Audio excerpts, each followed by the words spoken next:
All right, good morning, Miss Huffman's class. I'm super excited because today is the last day we're going to be reading Pinocchio. It's our very last chapter. So, in the chapter before, if anybody remembers, Pinocchio escaped from the shark's tummy with Geppetto, right? And then they went to the cricket's house, if I remember correctly. Okay. This title is Pinocchio Becomes a Boy, Chapter 18. When Pinocchio and Geppetto were settled, Cricket revealed that the cottage had been given to him only yesterday by a little goat with blue hair. She handed me the keys and went away, bleating sadly. Poor Pinocchio, she said, I will never see him again. So the little blue goat on the white rock, the one who witnessed me being swallowed by the shark, really was Fairy. Pinocchio cried, but where was she now? Still out there, stuck in the middle of the sea? If he wasn't certain that her magic would help her to save herself, he would try to save her too. But now, he had his father to take care of. Pinocchio carefully made his father a bed of straw and helped the old man lie down. The next step was to get him some nourishment. Where can I find some milk? Pinocchio asked Cricket. 3 fields away from here lives Farmer John. He has some cows. Go there and he will give you what you want. Pinocchio ran all the way there, but the farmer wouldn't give him a glass of milk unless Pinocchio gave him a penny. I have no pennies, Pinocchio said sadly. Well, then you get no milk. Pinocchio turned to go. Wait a moment, said Farmer John. Perhaps we can work out a trade. Can you draw water from a well? This time, Pinocchio didn't protest. He was a changed puppet. I can try, he said. Then go to that well you see there and draw me 100 bucketfuls of water. 100 bucketfuls of water for one thing of milk? All right. Pinocchio did just that, and 100 bucketfuls later, he had a warm glass of fresh milk for his father.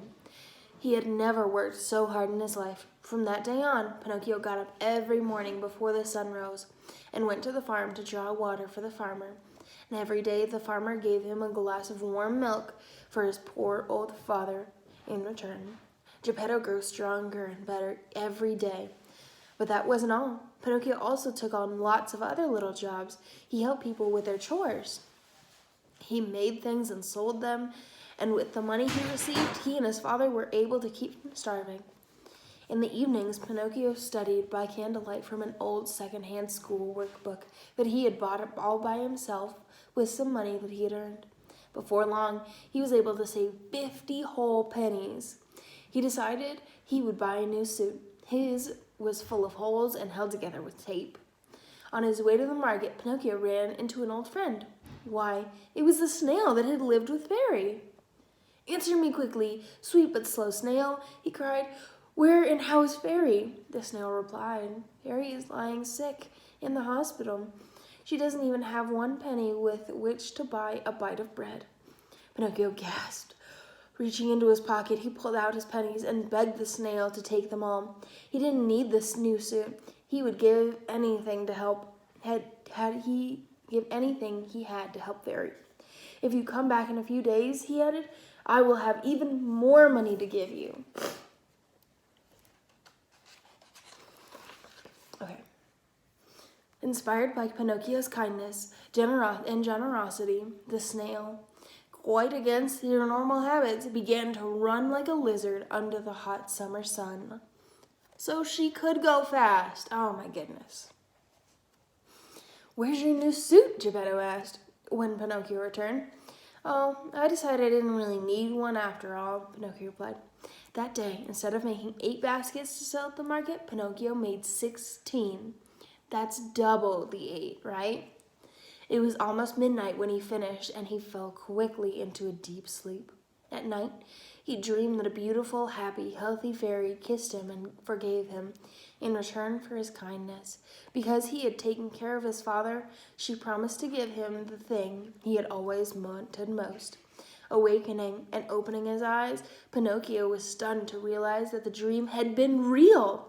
Instead of being a puppet made of wood, he was finally a real flesh and blood boy. And that wasn't all. Looking around, he found the little straw cottage gone. In its place was a big, comfy bed in a big, comfortable room in a real house. Jumping down from the bed, Pinocchio saw a new suit, a new hat, and a shiny pair of shoes laid out on a chair. On the dresser was a note in a leather purse.